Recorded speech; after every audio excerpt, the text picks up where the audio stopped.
They found no tracks, no body, nothing. 6 of us walked into those woods. 5 of us walked out covered in someone else's blood. And not one of us could say what actually happened in there. Not to the cops. Not to his grandmother, sitting in a metal chair clutching his winter coat like it still had him in it. For months later we went back, and we burned the whole place to the ground. This is the story of what took my friend Jackson, and what we did about it. October 24th, 1983, a week before Halloween. We were at my mom's family place for an early dinner. The radio in the kitchen was churning out top 40 hits while we loaded up our plates. Afterward, bored out of our minds, we slipped out to the front porch. Cold night. 15, 16 years old. The kind of age where boredom feels dangerous and you go looking for something to fix it. Earlier that week, some guy at the hardware store had planted an idea in our heads. Said his grandfather used to tell him about an estate buried deep in the woods, way off an old logging road. A place that didn't exist on any map anymore.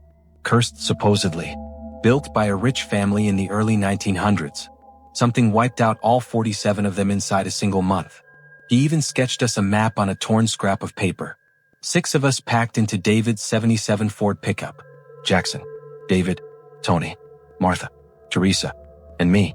We drove toward the tree line, chasing a story that should have stayed a story. The road gave out fast. Pavement cracked into dirt, and dirt disappeared under pine branches leaning low over the trail, like they were trying to block the way. The headlights barely cut through it. Everything out there looked dead. The truck jumped over a root and there it was. A rusted sign hanging crooked off a rotting post. Kingston Road. Jackson, squeezed in the middle seat, went quiet. Then he said what none of us wanted to hear. Guys, look at this place. My gut's telling me turn around. David just laughed, tapping the wheel. It's an old house, Jack. 20 minutes, we scare ourselves, we leave. We should have listened. The gates were massive iron, meant to keep something out. Except the latch had been pried open from the inside. We left the engine running and walked in through wet leaves toward a house that loomed over us like it was watching. I pulled out the scrap of paper. The last surviving relative on his deathbed had said something about creatures in the walls. Disfigured. Wrong. That they didn't move right. We stepped onto rotted floorboards and the temperature dropped like we'd walked into a freezer. Nothing about the inside made sense. The entryway was falling apart, but past it, the hallway looked untouched. Clean wallpaper, no dust, brass sconces glowing warm and electric. How is that even working? Teresa whispered, her breath fogging. There's no power out here. Then, slam. We spun around.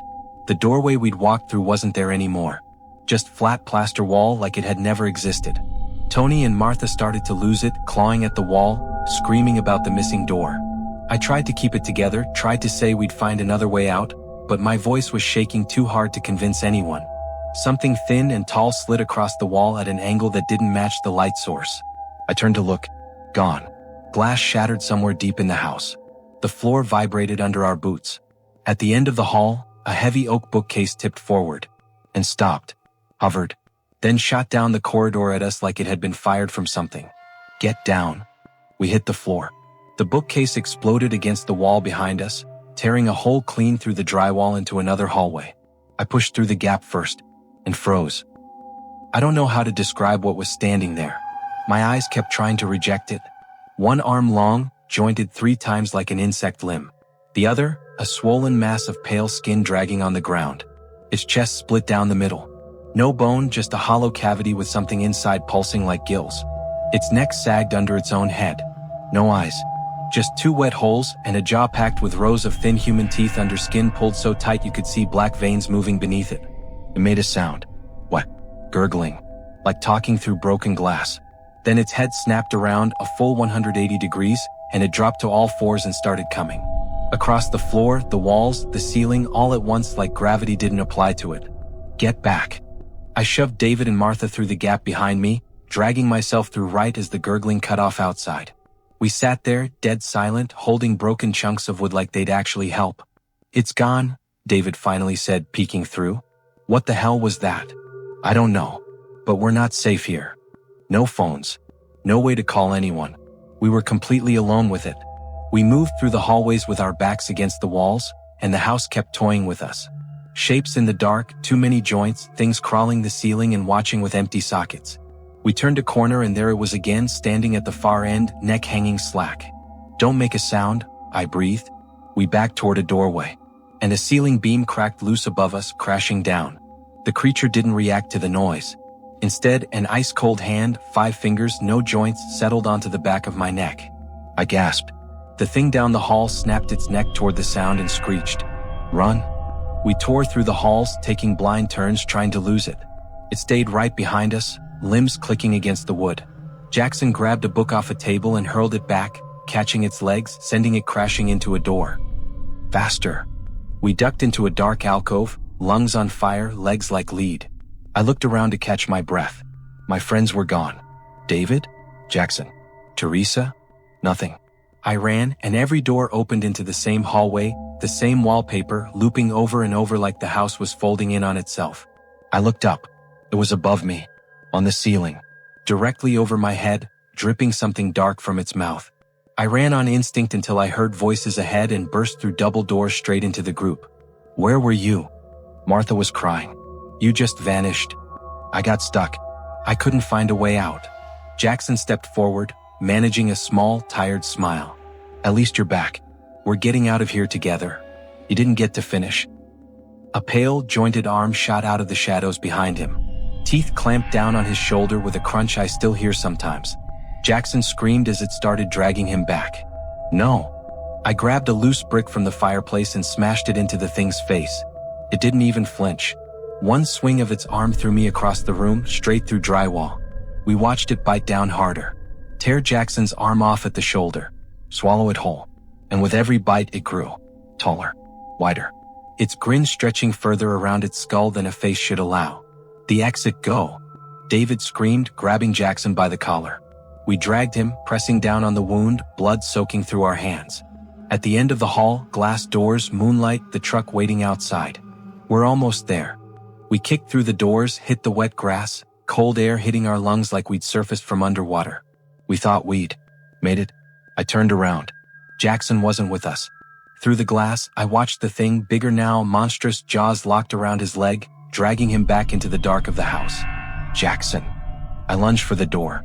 It slammed shut and locked itself from the inside. And then his screaming started. And then it stopped. Silence. We sat in the truck bed afterward, staring at those doors, and none of us said anything for a long time. "We couldn't save him," Teresa finally choked out. "We couldn't do anything. How do we explain this?" David asked, hands shaking. "How do we explain any of it?" "We don't," I said, looking down at the blood drying on my hands. "Nobody's gonna believe wall monsters. They'll think we did something to him." So we told the police a simpler story. Jackson got separated from us in the woods. They searched. No tracks. No body. Just a missing persons case that would sit open for months. His grandparents fell apart in front of us that first night. His grandmother pale as paper, clutching his jacket like it was him. In the weeks after, they pulled us aside constantly, begging for anything we might have left out. That was worse than facing the police. But we kept the story straight. Every time. Our group didn't survive it either.